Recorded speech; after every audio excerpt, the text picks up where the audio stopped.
Go ahead and open Illustrator to start out with this tutorial. And by now you should have the Shape Tutorial 1 practice image downloaded and saved somewhere. In Illustrator, in order to open up that image, I'm going to go to File, Open, and then find where I have that image saved. Mine is on my desktop, and I'm going to double click, and it should show up on your screen. A couple of things you should keep in mind. First of all, this black arrow is the selection tool, and that's going to select entire shapes. This white arrow is the direct selection tool, and that is going to select and allow you to edit individual anchor points and handles. Now, just like Photoshop, Illustrator has layers, and we're going to be working a little bit with layers. So your layers panel is found on the right side over here. So it's this little double square that's filled in. I'm going to click on that, and you'll see right away that you have the layer 1. If I click this eyeball on the left, it's going to hide my picture, and I can bring it back. We're going to be working with this little blank box to the right of the eye. And I'm going to click there, and that's going to lock my layer. The reason why I want this layer locked is so as I'm adding and drawing with my pen tool on top of these shapes, it's not going to select my picture, or that's not going to get in the way at all. So that is important to lock your layer. We're going to add a new layer in the Layers panel, so that's this little button by the trash can. And that way when we draw the shapes on top of this outline that we have, they're not going to be part of the image, so they're not going to be part of this original layer. They'll be completely separate. The other thing you need to keep in mind with Illustrator is that if I zoom in right now on this picture, you'll notice that it's really pixelated and blurry. That's because I brought a JPEG or a photo image into Illustrator. But when we begin working with the pen tool, everything that we create is going to be really clear if we infinitely zoom in on it. So if I create this line and zoom in, you'll notice that no matter how far in I zoom, it still is really clear. So you can see, again, that difference between the vector image that we're creating with anchor points and the pen tool in Illustrator versus the JPEG that we brought in that was an image, and that has that pixel effect on it. So that's the raster-based image that we work with in Photoshop, and then Illustrator is the vector image. Now I'm going to begin filling in these shapes, and again I'm on my new layer, so I'm going to go to my pen tool. A shortcut to keep in mind is if you click P on your keyboard, it will automatically bring up the pen tool. Starting out with the pen tool here, tracing this first shape, I'm going to hold down Shift when I click on my second anchor point. That's going to make my line straight, so I'm just going to continue to click all the way around my shape here.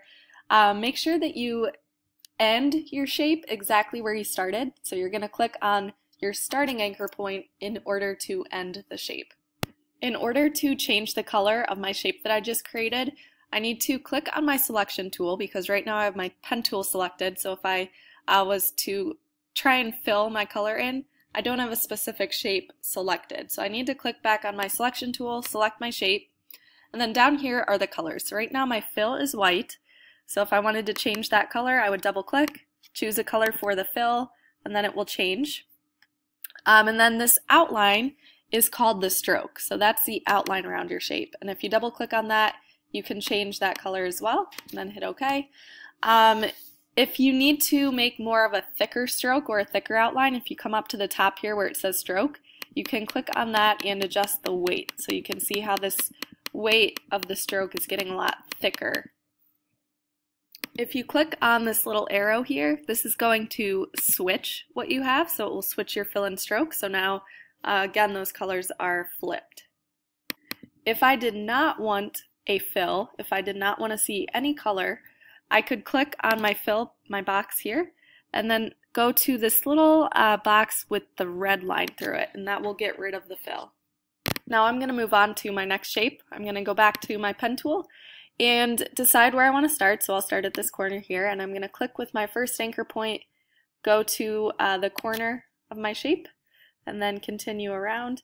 Now I get to this curved line. So instead of clicking right away with my anchor point, I'm going to click down where I started, and instead of letting go, I'm going to drag straight up so you can see this handle that's being created.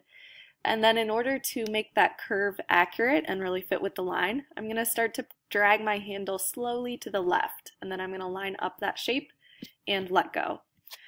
Now you'll notice though that the circles underneath disappear, and that's because I have a purple fill right now. So I need to get rid of that purple fill so I can still create those circles. So I'm going to click on my selection tool and then go to where my fill is and hit this little red line here that will get rid of the fill. So now I can see my circles. And right now you can just use the ellipse tool to create your circles. So I'm going to go to where this rectangle tool is and down to ellipse tool. And then I'm going to click and drag across those circles there, and I will fill those with color. So I'm going to double click on the fill and hit OK. And then you can go back and fill in your main shape. So I'm going to double click and select a color. And now I'm going to do my last shape here.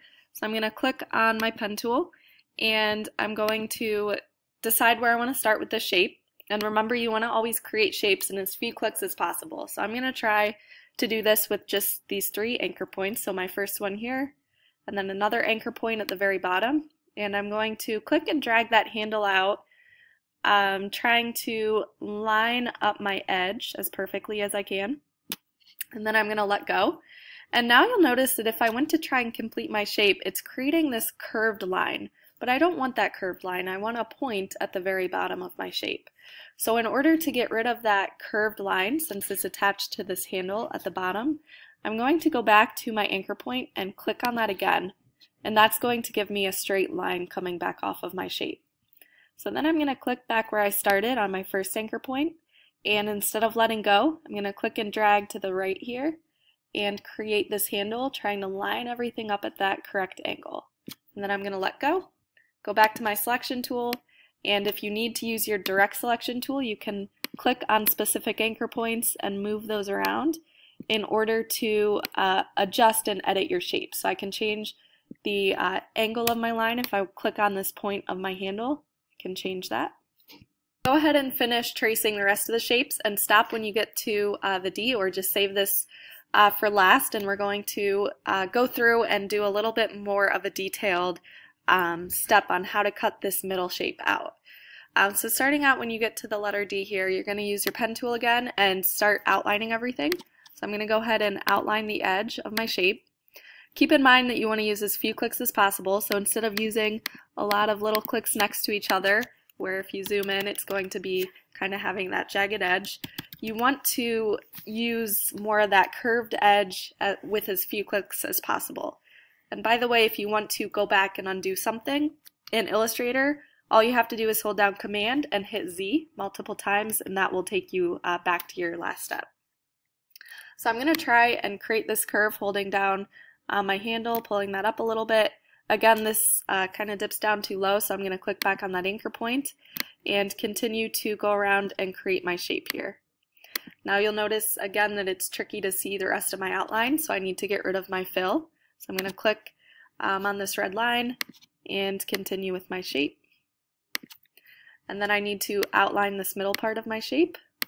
I just used 3 anchor points for that.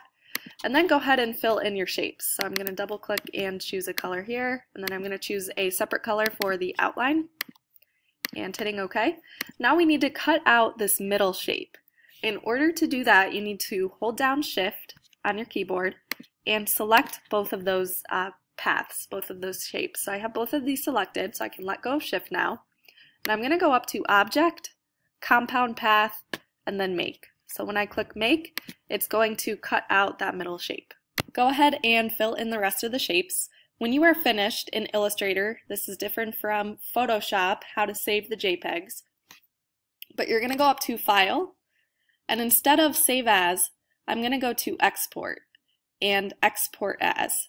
And this is going to give me the option to save my image as a JPEG. So I'm going to go to Format, find JPEG, save it somewhere that I know, export it, and then I will be able to find it somewhere on my desktop. So you guys can go ahead and do that and then move on to the next activity and then turn in both of your images on Classroom.